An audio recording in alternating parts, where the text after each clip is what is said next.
باپ کیا بول رہا ہے، لیکن یہ فیضان نظر تھا یا کہ مکتب کی کرامت تھی، سکھائے کس نے اسماعیل کو آداب فرزندی۔ اللہ اکبر، فرزند ہو تو ایسا۔ اسماعیل ذبیح اللہ کہتے ہیں حضرت ابراہیم اس سے کہ فنظر ماذا ترى، بتا تیری رائے کیا ہے۔ بیٹا خاموشی اختیار کر لیتا، السکوت من الرضا، تو سکوت بھی رضا سے، اس کی خاموشی بھی رضا مان لی جاتی، اور جب اس طرح کی سراسنگی کی کیفیت ہو تو نا خاموشی رضا ہوتی ہے۔ بیٹا کہتا ٹھیک ہے ذبح کر لیجئے، یہ بھی امتثال امر ہوتا، لیکن بیٹے نے 2 قدم بڑھ کے جواب دیے، ہے نہیں؟ بیٹے نے کہا کہ یا ابت افعل ما تؤمر ستجدونی انشاء اللہ من الصابرین، ابا جان ذبح کیا ہے، جو کرنا ہے کر لیجئے۔ یہ نہیں کہا یا ابت اذبح، ہاں ابا جی ذبح کر لیجئے۔ ذبح کا جواب ذبح سے نہیں دیا، بلکہ کہا یا ابت افعل، اے ابا جان کیجئے، ما تؤمر، جو بھی حکم ہوا، ذبح کیا ہے، جو بھی کرنا ہے کر لیجئے۔ رہی بات میری، یہ کام آسان تو نہیں، لیکن اللہ نے چاہا تو صبر کر کے دکھاؤں گا۔ مینا کی وادی ہے، باپ اور بیٹے نے طے کر لیا، کیا کوئی بلڈنگ خریدنے یا زمین خریدنے یا گاڑی فارچونر وغیرہ خریدنے پر راضی ہو گئے؟ نہیں صاحب، باپ ذبح کرنے پہ راضی ہو گئے، بیٹا ذبح ہونے پہ راضی ہو گئے۔ یار اسلام منمانی کا نام نہیں ہے، اپنی خواہشات نفس کو پورا کرنے کا نام نہیں ہے، اپنے آپ کو مالک کے سپرد کر دینے کا نام ایمان ہے، اس کا نام اسلام ہے۔ یہاں دیکھیے فلما اسلم، جب دونوں نے طے کر لیا، دونوں راضی ہو گئے، باپ ذبح کرنے پہ راضی ہو گئے، بیٹا ذبح ہونے پہ راضی ہو گیا۔ قرآن نے وہ سارا نقشہ بیان کیا، وَطَلَّهُ لِلْجَبِينِ، اور باپ نے بیٹے کو پیشانی کے بل لٹایا۔ قرآن نے وہ سارا منظر بیان کیا۔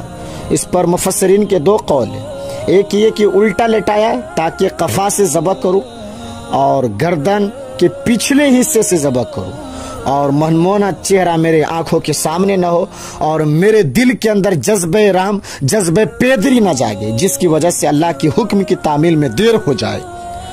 اور دوسرا معنی یہ کیا ہے کہ آپ جانور قربانی کے لیے جو ذبح کرتے ہیں نا، تو اس کی گردن کو بل دے کے اس کی پیشانی کو زمین پر لگا دیتے ہیں، تاکہ اس کی گردن کی جو رگیں ہیں وہ جو ہے تن جائے اور ذبح کرنے میں آسانی ہو۔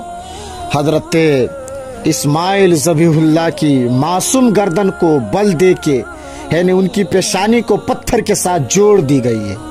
وَقْتَلَّهُ لِلْجَبِينِ، پیشانی کے بل یوں لٹایا گیا کہ گردن کھول جائے اور بیٹے کو ذبح کرنا آسان ہو، اور آنکھوں پہ پٹی باندھ لی کہ یہ منظر تو دیکھا نہ جا سکے گا، اللہ کے حکم کی تعمیل بھی بہر صورت کرنی ہے۔ یعنی سعادت مند بیٹا بولتا ہے ابا جان مجھے رسیوں سے جکر لیجیے، کہیں ایسا نہ ہو کہ میں تڑپوں اور اللہ کا حکم پورا کرنے میں آپ کو دیر ہو جائے۔ باپ بیٹے کو رسیوں سے جکر لیتا ہے، ہاتھ میں چھڑی پکڑی ہے، ذبح کرنے کے لیے چلے، تو بیٹا بولتا ہے ابا جان رسیاں کھول دیجیے۔ کیوں بیٹا، آپ کا منصوبہ، آپ کا پروگرام تبدیل ہو گیا کیا؟ کہا نہیں۔ تو پھر کیوں رسیاں کھولنے کے لیے کہہ رہے ہیں؟ کہا کہ کہیں ایسا نہ ہو کہ کل کا مورخ لکھے کہ باپ ذبح کرنا چاہتا تھا، بیٹا ذبح ہونا نہیں چاہتا تھا، باپ نے باندھ کر کے کیا ہے۔ کہا کھول دیجئے، نہیں تڑپوں گا۔ رسیاں کھل جاتی ہے، بیٹا پیشانی کے بل لٹایا ہوا ہے، ہاتھ میں چھڑی پکڑی ہے، مینا کی وادی ہے، کارکنان قضا و قدر کی چیخیں نکل رہی ہے، ہوڑے تھر تھر کانپ رہی ہے، زمانہ تھر تھرا رہا ہے۔ مینا کی وادیوں پر تھر تھراہٹ یعنی تاڑی ہے، یعنی مالک قیامت آنے والی ہے۔ فرشتے بھی پوچھ رہے ہیں کہ مالک یہ کیا ہونے والا ہے؟ کہا کہ تم کہتے تھے نا کہ انسان کو پیدا کر رہا ہے، سجدے تو ہم کریں گے، ذرا میرے بندے کو دیکھو، میرے بندے کے ادا کی دیکھو، ہے نہیں، ذرا میرے بندے کے انداز محبت کو دیکھو، میرے فرما برداری، انعقاد امر اور اطاعت اور امتثال امر کی مثال تو دیکھو، ذرا دیکھو میرا بندہ میرے حکم کی تعمیل کیسے کر رہا ہے۔ اللہ اکبر۔ کائنات آنکھیں چھپک رہی ہے، سورج منہ چھپا رہا ہے کہ یہ منظر دیکھا نہیں جا رہا ہے، اور مینا کی وادی تھر تھر کانپ رہی ہے کہ ایک بوڑھا باپ ہاتھ میں چھری پکڑے اپنے نونہال فرزند کو ذبح کرنا چاہ رہا ہے۔ عجیب منظر ہے کائنات کے اندر کہ حضرت ابراہیم کے آگے یعنی یہ بڑے اور بیٹے کی گردن پہ حضرت ابراہیم خلیل اللہ چھری رکھی، اب حضرت اسماعیل کی گردن پہ چھری رکھے اور پوری قوت کے ساتھ حضرت ابراہیم چھری کو جنبش دے رہے ہیں، اللہ اکبر، لیکن ایک بال بھی نہیں کٹا، پاس پڑے پتھر تھے، چھری کو مارا، پتھر دو حصوں میں بٹ گیا۔ لما تقطع یا سکین، چھری کاٹتی کیوں نہیں ہو؟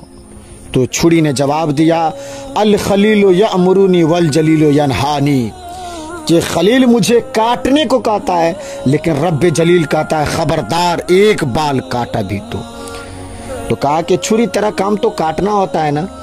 کہا کہ حضرت آگ کا بھی کام تو جلانا تھا، جس آگ نے آپ کو جلانے سے روکا تھا آج اسی نے مجھے کیا کہتے ہیں اس آگ کے رب نے مجھے حکم دیا ہے کہ مت کاٹو۔ تو حضرت آگ کا کام جلانا تھا، تو جس نے آپ کو جلانے سے روکا تھا آج اس نے مجھے کاٹنے سے روک دیا۔ اس کا مفہوم یہ بھی نکل سکتا تھا کہ میں نے تو چھری چلا دی، اب چھری نہیں کام کیا تو میرا کیا قصور؟ لیکن دیکھیے دوبارہ چھری تیز کی اور حلق پہ چھری کی نوک رکھی اور اپنا سارا وزن ڈال دیا، گردن کٹ گئی، خون بہنے لگا اور دل میں یہ تھا کہ اتنا بڑا کام ہے جو میں نے کر دیا، لیکن جب پٹی کھولی تو منظر بدلا ہوا تھا، ہے نہیں؟ جس کو بیٹا سمجھ کے ذبح کیا ہے وہ بیٹا نہیں تھا بلکہ دمبا ذبح پڑا ہے، اور جبریل امی پاس کھڑے ہیں اور اسماعیل سامنے کھڑے مسکرا رہے ہیں۔ سبحان اللہ، بے ساختہ زبان سے نکلا اللہ اکبر، تو حضرت اسماعیل بولے لا الہ الا اللہ واللہ اکبر، سامنے جبرائیل کھڑے تھے، بولے اللہ اکبر وللہ الحمد۔ اب یہ یقین تھا کہ یہ سارا کرا دھرا، یہ سارا اہتمام رب کی جانب سے، جبرائیل کا آنا اور دمبا ذبح پڑا ہے اور جبرائیل بھی موجود ہے، تو یہ یہی لے کر آئے ہوں گے، اور بیٹا مسکرا رہا ہے، تو یہ سارا منظر یہ قرینہ حالیہ بتا رہا تھا کہ یہ سارا الوہیت اہتمام ہے، رب نے قربانی قبول کر لی ہے۔ لیکن صرف اتنا ہی نہیں کہ قرینہ حالیہ ہی آپ کو یقین دلا دے، بلکہ مینا کی وادی چمکنے لگی، وہی کے اجالوں سے پوری وادی روشن ہو گئی اور آواز آنے لگی وَنَادَيْنَاهُ يَا إِبْرَاهِيمُ قَدْ صَدَّقْتَ الرُّؤْيَا إِنَّا كَذَلِكَ نَجْزِي الْمُحْسِنِينَ۔ یہ منظر دیکھا تو ابراہیم ابھی سوال کرتا، کسی سے پوچھتے یہ کیا ہوا، اتنے میں وہی نازل ہوئی وَنَادَيْنَاهُ يَا إِبْرَاهِيمُ، اے ابراہیم تو نے واقعی خواب سج کر کے دکھایا، پورا کر کے دکھایا، اِنَّا كَذَلِكَ نَجْزِي الْمُحْسِنِينَ، ہم اپنے بندے کو یوں ہی صلہ دیا کرتے۔ تیرے بیٹے کو تیرے ہاتھ ذبح کروانا مقصد نہیں تھا، تیرا امتحان لینا تھا، بس ابراہیم امتحان تیرا پورا ہو گیا، ہم نے تیری سنت کو اب آخر یعنی دین تک، قیامت تک کے لیے باقی رکھا، وَتَرَكْنَا عَلَيْهِ فِي الْآخِرِينَ، قیامت تک کے لیے باقی رکھا۔ اور پھر کہ میرا رب کہتا ہے وَسَلَامٌ عَلَىٰ ابراہیم، ابراہیم تیرے اوپر سلام۔ مینا کی وادی کے اندر حج کے موقع پر یعنی کیا کہتے ہیں 40 لاکھ حجاج کرام ہوتے ہیں، کچھ شیوخ عرب کے اور باقی عمرہ مخیر سعادت مند لوگ 100 قربانیاں پیش کر دیتے ہیں، اور کروڑوں قربانیاں مینا کی وادی میں ذبح ہو رہی ہوتی ہے، اور حدود حرم میں جب لوگ ہوتے ہیں اور بے ساختہ زبان سے نکلتا ہے وَسَلَامٌ عَلَىٰ ابراہیم۔ ہر سال یہ شروع ہوتا ہے کہ امسال قربانی کے جانور بہت مہنگے ہیں، شاید زیادہ لوگ قربانی نہیں کر پائیں گے، لیکن جو ہی موسم قربانی کا آتا ہے گلی اور بازاروں کے اندر جانوروں کے ہجوم ہوتا ہے، جانور گھوم رہے ہوتے ہیں اور ان کو دیکھ کر بے ساختہ زبان پہ آتا ہے وَسَلَامٌ عَلَىٰ ابراہیم، ابراہیم تیرے اوپر سلام۔ تو یہ کتنا بڑا امتحان تھا، کتنی بڑی آزمائش تھی، لیکن اس آزمائش سے سرخوری نکلے، نمبر بھی پورا 100 حاصل کی، کامیاب اور بامراد اور کامگار ہوئے۔ آج ہمیں اس سنت کو باقی رکھ کر کے ہمیں یاد تازہ کی جا رہی ہے کہ میرے ایسے بندے کہ جو میرے حکم پر اپنی سب سے عزیز چیز بھی قربانی کرنے سے گریز نہیں کرتے۔ ہمارے ایک بزرگ تھے نا، وہ فرمایا کرتے تھے کہ ہر بندے کا ایک اسماعیل ہوتا ہے، اور جب تک وہ اسماعیل کی گردن پہ چھری نہیں رکھ دیتا وہ رب کا قرب حاصل نہیں کر سکتا۔ تو جو تیری محبوب چیز ہے اس کو راہ خدا میں جب تک قربان کرنے کا جذبہ نہیں ہم پائیں، یعنی رب کا قرب حاصل نہیں کر سکتے، اور وہ منزل سعادت تک ہم نہیں پہنچ سکتے۔